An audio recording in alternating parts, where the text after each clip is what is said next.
But Americans are not struggling. You know, this is the worst platform.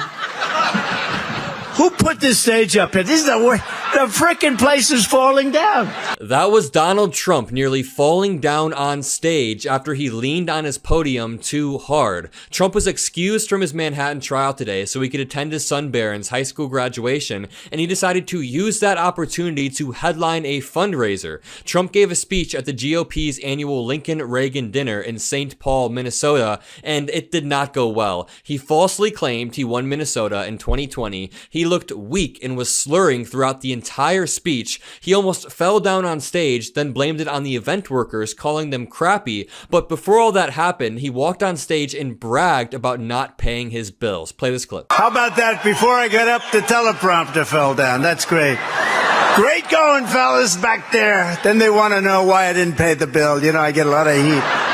I got a teleprompter that's gone. This one's almost gone. But now the crowd was laughing like he was joking about not paying his bills, but I don't think he was joking. Remember a few months back when he entered that expensive Miami restaurant and shouted food for everyone, but then left after 10 minutes before anyone even got to place an order? He has a history of not paying bills. Trump is notorious for leaving a trail of unpaid bills wherever he goes. Hundreds of people have accused him of failing to pay them for services, ranging from a glass company in New Jersey to workers at his resorts, real estate brokers, and even law firms who represented him in suits for unpaid bills. I guess we can add the teleprompter company to that list. Donald Trump then falsely claimed he won the Minnesota election in 2020 and even says he believed he won it in 2016. Play this clip. I thought we won it in 2016. I know we won it in 2020.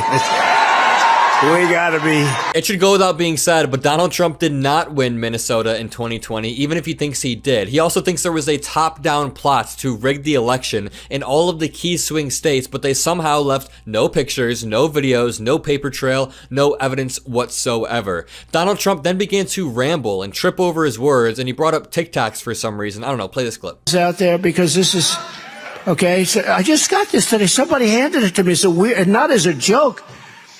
I said, anybody have any Tic Tacs? And the guy said, yeah, I have one. Look at the size of that sucker. Could you?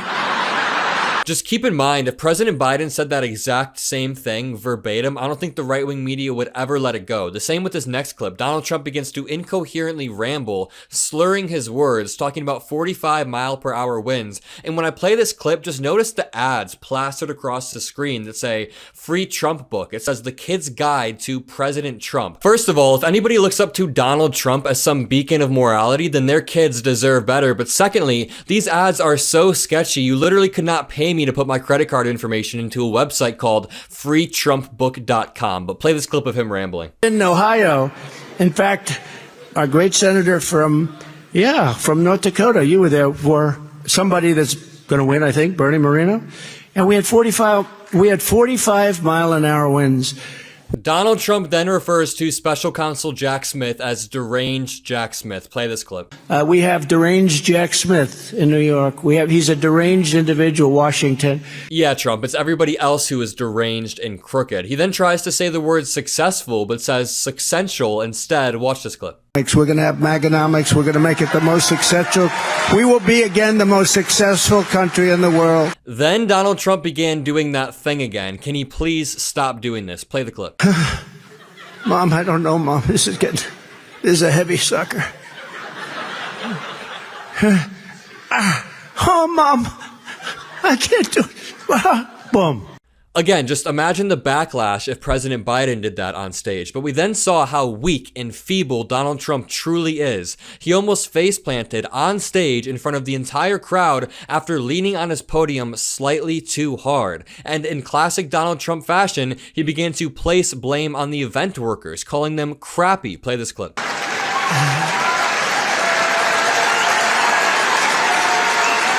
Terrible. But Americans are not struggling. You know, this is the worst platform. Who put this stage up here? This is the worst. The frickin' place is falling down. I notice it keeps tilting further left.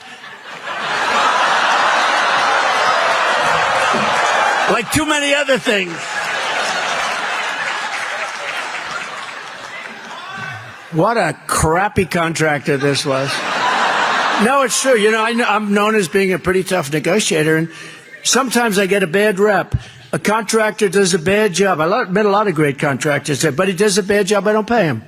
Yeah, that is not how it works in the real world. You can't choose whether or not to pay a contractor after they did their job based on whether or not you think they did a good job or not. Trump also called himself a pretty tough negotiator, but we all know that is not true. President Biden is a negotiator that Donald Trump dreams of being. President Biden got into office and passed a bipartisan infrastructure bill that 19 Republicans signed onto. Donald Trump could not pass any infrastructure bill, and he definitely could not get Democrats to sign onto one. He does not know how to negotiate whatsoever. His idea of negotiation is ceding Ukrainian land to Russia and calling that a win. Donald Trump then rambled on about how the stage is falling apart around him. Play this clip. And then they say, Trump doesn't pay his bills. I pay my bills. I pay the bills so fast if they're good.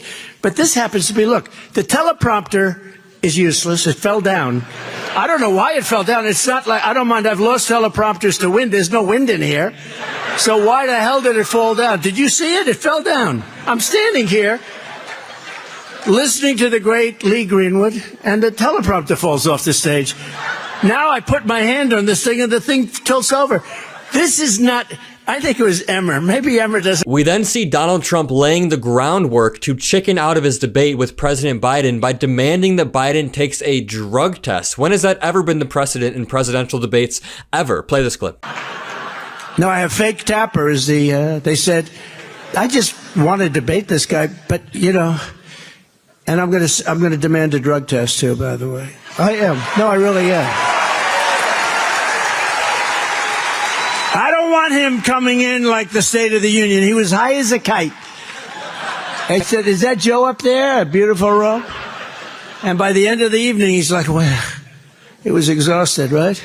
No, we're going to demand a drug test, but... I'm guessing that Trump will continue to make increasingly crazy demands so that when Biden can't meet them, when Biden refuses a drug test, he drops out and tries to spin it as Biden's fault. Trump then says that everybody wanted Roe v. Wade overturned, even Democrats. Play this clip. But when you look at Roe v. Wade, the big thing was getting it out of the federal government. Every legal scholar, every legal analyst, everybody wanted it back. Democrats wanted it. Everybody wanted it back. And we got it back. We took it back and we put it into the hands of the states. So a few things. Number one, the polling says the exact opposite of what Donald Trump claims in that clip. Number two, who are all these legal analysts that you keep referring to but not naming? He does this outside of the courthouse too. He keeps saying so many legal analysts and scholars say this, but what legal analysts? Are you talking about Rudy Giuliani, who is in the middle of a RICO case of his own? Are you talking about John Eastman, who's about to be disbarred for trying to overthrow the 2020 election? Are you talking about Alina Habba? Who are these legal scholars? And thirdly, when Donald Trump says he just wants to leave it up to the states, that is leaving each state open to taking the most extreme route possible. Think Arizona with their 1864 law. Leaving it up to the states isn't some middle of the road position. It leaves them open to taking the most extreme position. Donald Trump then continues to slur his way through his speech, placing his full body weight on the podium like the weak, feeble old man that he is. He starts talking about immigrants and continues to use this apocalyptic rhetoric, saying they're poisoning our country, which is just another variation of the Hitler quote that he used, saying they're poisoning the blood of our country. Play this clip. They launched the attack right from the areas where they're coming into our country. We can't let this happen. We have to stop it. We're not going to have a country. We're poisoning our country. These people will be impossible to vet.